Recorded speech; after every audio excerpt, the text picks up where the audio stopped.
década de 80 ainda está muito viva na memória daqueles que têm hoje entre 35 e 65 anos de idade, principalmente quando o assunto é música. Gêneros como punk, pop rock e new wave marcaram o cotidiano juvenil e se tornaram parte da história dessas pessoas.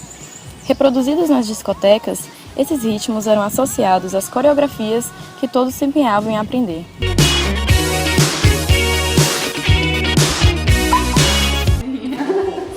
Aquele de arraio, bota aí, tá todo mundo na expectativa, todo mundo na pra botar essa música pra gente dançar lá.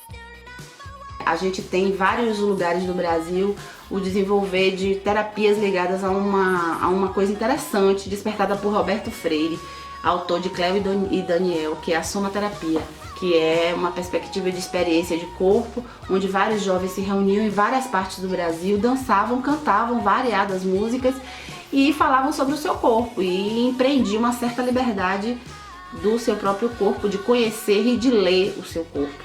Foi bastante interessante naquela época conhecer e fazer isso junto com uma ideia sobre o corpo, né? Que é muito dentro dessa possibilidade de você resgatar a democracia e reconhecer dentro da sociedade que você é ali um corpo que atua, né? Você é um corpo que tem voz, você é um corpo que tem voto, né? Então eu acho que a década de 80 ela foi super importante para a construção de uma identidade. Os anos 80 foram marcados pelo governo militar, agitação econômica e muita rebeldia. Para os jovens, aquela era a hora de mostrar para a sociedade o que eles pensavam e promover a mudança. O Plano Cruzado, instrumento de ajuste para a inflação, foi essencial para o crescimento da indústria fonográfica, que conseguiu um aumento de 43% na época. Então, muita gente já vinha batendo de frente, então foi meio que aquela sensação de liberdade. Eu acho que o Rock Brasil trouxe bastante isso também, né? Vinham alguns artistas que tinham saído até do país por questões políticas e alguns já estavam voltando e tudo. Você tem um momento de abertura, né? O movimento Direta Já, então tinha todo um envolvimento político com a democracia que estava renascendo de alguma maneira e uma perspectiva de consumo. A nível de pop rock, o que eu vi era Barão Vermelho e depois Cazuza, porque tem uma coisa da afetividade, do destaque que Cazuza tem em relação às composições, né? A própria personalidade de Cazuza era mais interessante para um jovem que vivia a década de 80 com essa perspectiva de democracia. Que era um rock mais assim elaborado, né? Tinha uma certa crítica ao sistema. Então, como é exatamente um encontro entre uma proposta de rock pop e ao mesmo tempo uma abertura política, eu acho que houve uma tendência a se ouvir, escutar muita coisa que tivesse conteúdo nas letras, né, que pudesse propor uma outra alternativa de pensamento. Nos anos 80 eu escutei muito Raul Seixas, tinha uma banda que era o Raul e os Panteras. Paralamas do Sucesso foi uma outra banda que marcou muito os anos 80. Escutei muito Lobão, Legião Urbana, eu consegui ainda pegar algumas coisas deles, né? Os anos 80, essas bandas todas, elas faziam música que eram rapidamente assimilada pelas pessoas e qualquer indivíduo entendia aquela música. Um pouco pela característica de que eles estavam muito próximos ao momento histórico que a gente vivia. Como era uma fase bastante conturbada e de muita mudança no cenário político nacional, essas bandas, elas inclusive ganharam muito destaque e repercussão por conta desse fato. Aprontei, tô aqui me escondendo. Você Valente, já cantou muito. Esses forró de Pernambuco aí pra cima, e sertão da Bahia. Já fez muito sucesso também, viu? Um dos cantores da época, famoso, da região todinha, que era ele. Essa música nordestina, porque a gente vê que na década de 40, 50 você tem a música de Luiz Gonzaga e o Nordeste, mas o Nordeste no cenário musical nacional ele sempre foi preterido.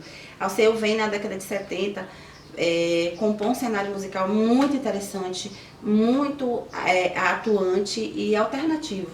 Então ele tem esse disco que é a Estação da Luz, que é um disco da década de 80, bastante interessante, que vai trazer o colorido do Nordeste e alguns elementos que compõem o cenário cultural do Nordeste também. Um elemento interessante desse período é o fato de que a gente tinha acesso a tudo que era produzido, né? Você não tinha os guetos, né? Você ia para uma festa de jovem, né? Vamos dizer assim, e nessa festa tocava de tudo, desde o brega, música baiana, né? Que naquele momento ainda não era chamada de axé music, mas era música baiana somente, faziam muito sucesso nos carnavais e essas músicas se estendiam pelo ano todo tocando nas festas. Né? E também as músicas internacionais. As festas eram organizadas normalmente em 4 momentos. Né? Você tinha um momento do rock, um momento das músicas internacionais, você tinha um momento do brega e você tinha um momento da MPB. Em geral, quando você queria acabar com a festa, aí você colocava música internacional romântica, aí a festa acabava e todo mundo ia para casa. Que as primeiras coisas na qual eu me identifiquei, as bandas, eu posso colocar assim, Dire Straits, que era uma banda que vinha, já ouvia por causa do meu pai, por causa dos meus tios, dos meus primos. Queen, foram as primeiras coisas que eu fui recebendo, assim. Eu lembro que era uma coisa que eu não entendia, mas ao mesmo tempo me assustava e me fascinava, era o Kiss. Eu lembro que eu vi na TV aquela imagem dos caras, do Gene Simmons saindo sangue pela boca, fazendo aquela pirofagia no palco, aquele show, aquela coisa do Kiss, sabe? E aquilo me assustava, ao mesmo tempo me fascinava. Mas eu tinha aquela coisa já com o Titãs, né? Que era uma banda do Rock Brasil, assim, que, porra, a gente gostava pra caramba. Tinha outras, tinha Barão, tinha Legião. Então, música do mundo inteiro, velho. Mas era bom que eu tinha boas influências. Eu acho que isso ajudou bastante a moldar meu gosto. E eu continuo ouvindo essas coisas até hoje. Meu pai, ele era um consumidor de arte, né? Que depois veio se tornar artista plástico. Mas ele é consumidor de arte em diversas formas, principalmente música, né? Então, na época do vinil, sempre tinha vinil em casa. Praticamente, meu pai toda semana comprava uns 3, 4, e tanto é que ele tem uma coleção enorme de vinil lá. Olha, essas músicas chegavam em fita cassete ainda, né? E a maneira como ela chegava era bem interessante, porque a gente comprava a fita chamada fita virgem, e aí quem tinha gravador em casa ia gravando e repassando para os demais. E o divertido nisso era que você ficava esperando a hora da música tocar na rádio para você gravar para ter ela na fita cassete. Outra maneira que essas músicas chegavam muito foi através dos vinis. Foi a época dos vinis, né? E o momento assim que popularizou o vinil.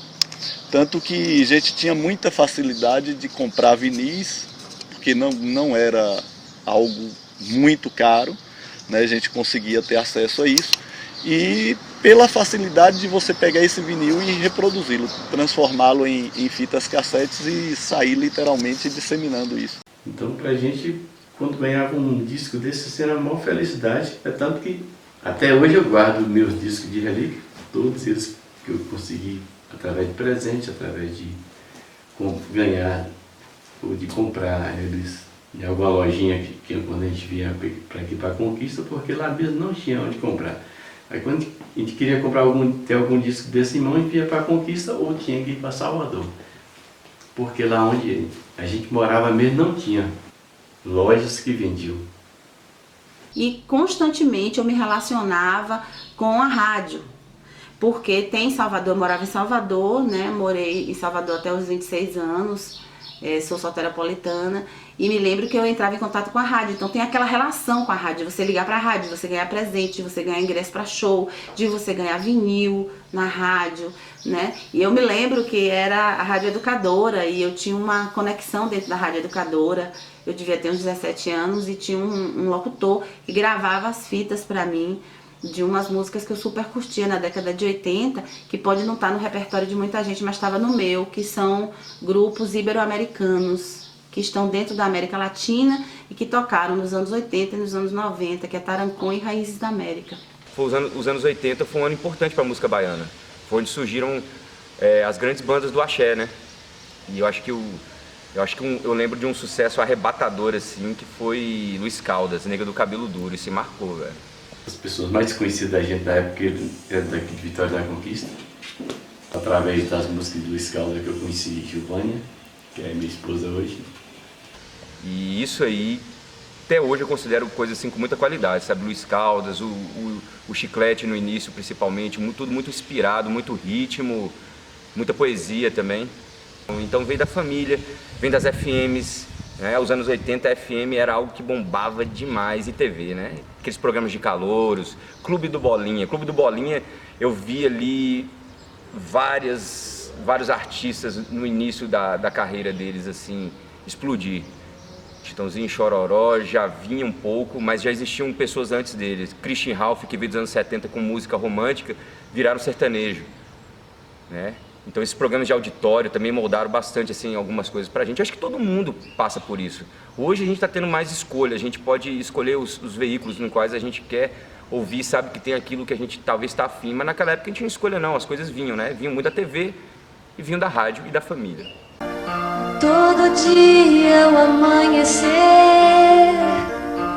quanto mais tento te esquecer, mais me lembro,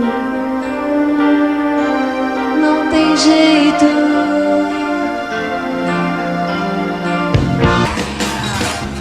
Meus heróis morreram de overdose, meus inimigos estão no poder. Ideologia, eu quero pra viver. Esse tipo de música específico foi a música que formou a geração dos anos 80. É interessante que os anos 80, por ser esse momento de grande efervescência cultural, algumas músicas, inclusive, elas se transformaram em hinos da juventude. Não apenas as músicas do rock, mas a própria MPB. Eu me lembro que nesse período tinha uma música do Milton Nascimento. Essa música virou meio que um hino da juventude, que foi Coração de Estudante. Eu acho que foi a música que mais marcou a juventude daquele período. E fora isso, Raul Seixas. Principalmente a questão subversiva do Raul chamava muita atenção. Eu me lembro da música, por exemplo, Cowboy Fora da Lei. Essa música não tinha estudante que não soubesse cantar e tocar. Era muito comum nessa época já a gente tocar nas escolas. Então foi uma música que, assim, tudo quanto é evento da escola ela aparecia. Era ela e Coração de Estudante. Thriller, Michael Jackson, aquilo foi assustador pra mim. Aquele clipe eu me cagava de medo, velho. Daquela parte que ele vira lobisomem e depois que tá no cinema assistindo lá e o negócio do lobisomem e depois vira zumbi. Mas aquela coreografia é a melhor de todos os tempos. E Michael Jackson é imbatível, né? Madonna. Os anos 80, assim, essas músicas, elas impactaram muito também na questão da imagem, produção, sabe? É uma coisa assim que fazia parte também de um pouco do avanço dos meios de comunicação da TV que teve nos anos 80, né? TV! I want my MTV! I want my MTV. I want my MTV! Call your cable company and say I want my MTV! Com a crescente produção de videoclipes, nasce a MTV, trazendo aos telespectadores as novidades da música e disseminando ao redor do mundo comportamento e ideais inovadores. Aparece então Madonna, a primeira mulher vestindo roupas íntimas na TV. A rebeldia e a naturalidade das suas atitudes a fizeram ganhar o mundo.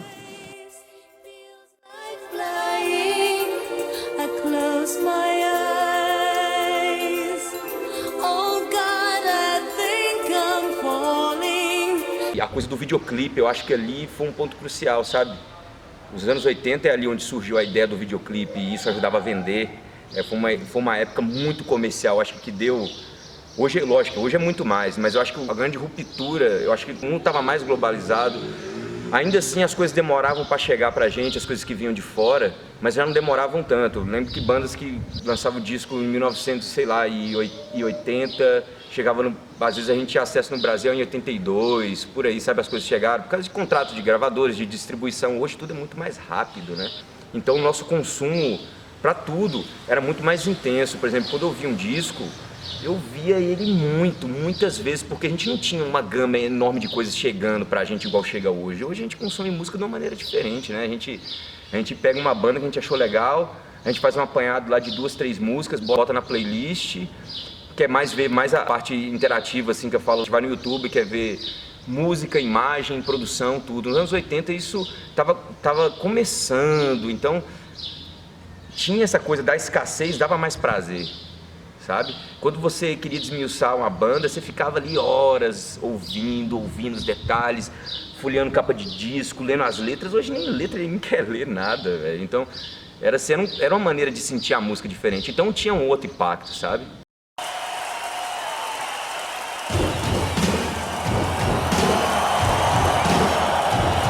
O Rock in Rio, por exemplo, foi um boom, assim, você chegar num estádio com sei lá quantas mil pessoas, gente pra caramba. Eu lembro de assistindo criança na TV, AC/DC, Ozzy Osbourne, Iron Maiden e tantas outras estrelas do pop também. Nossa, foi incrível isso, acho que se formou uma geração de roqueiros, né, que é da minha alçada, que é do rock and roll. Acho que o Rock in Rio foi fundamental, mas não só pro rock também, tinha o nome Rock in Rio, mas veio muita gente boa do pop também.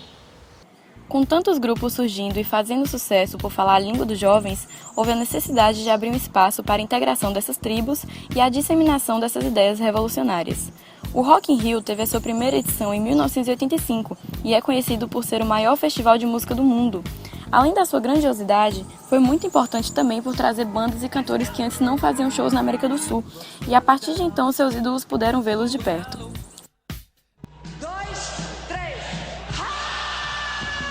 Os festivais foram muito importantes para a juventude da década de 80, né? Porque em 89 eu completaria 20 anos, eu completei 20 anos, então até essa coisa de completar 20 anos tem a relação com a universidade e a relação com a perspectiva de abertura que vai dar ao festival uma outra cara.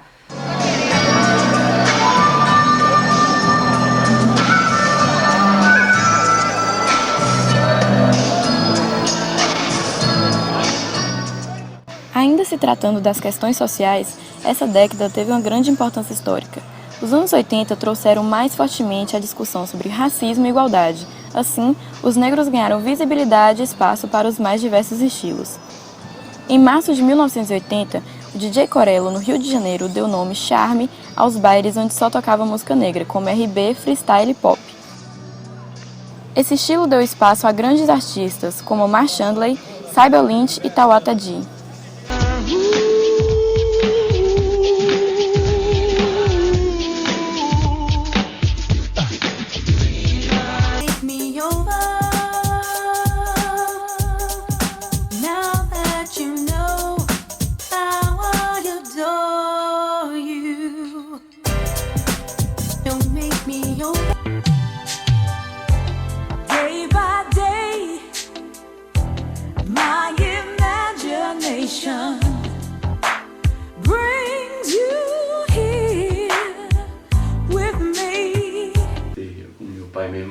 Como ele era racista, aí como Evaldo Braga foi um dos melhores cantores do Brasil da época, ele destacou no Brasil inteiro, foi um dos que mais fez sucesso. A partir do momento que ele começou a ouvir a música e descobriu que essa música era cantada por Evaldo Braga, tem muitas músicas também que ele era compositor, aí meu pai passou a ter muito amor às pessoas negras, e passou a amar e gostar muito dele por ele ter cantado aquelas músicas e ter alegrado aquele momento dele. De repente você vai para uma festinha ali, começa a se encontrar um com o outro e ali passa a fazer amizade através da música. Então a música traz todas essas qualidades, né? Esses benefícios. É bem-vinda em qualquer momento, em qualquer situação. A música, ela me trouxe muitas alegrias, fez com que a gente, na minha época, criasse muita amizade um com o outro, fazia com que a família se aproximasse mais com a música, né? Então a música, ela é assim, uma coisa muito importante.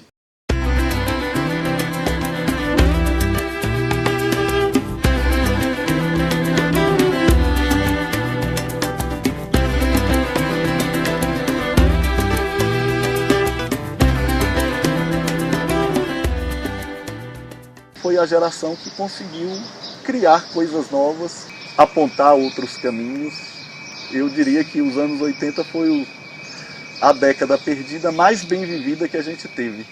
Isso é uma característica interessantíssima, porque do ponto de vista econômico, quando você analisa os anos 80, todo mundo chama de década perdida. E quando você vai olhar os aspectos culturais, foi o momento que sedimentou tudo aquilo que a gente passou a viver nos anos 90 e nos anos 2000. Então ela não foi uma geração perdida, né? Não foi uma década perdida, como diz, mas foi um período extremamente criativo, produtivo e que contribuiu muito para tudo aquilo que a gente tem hoje.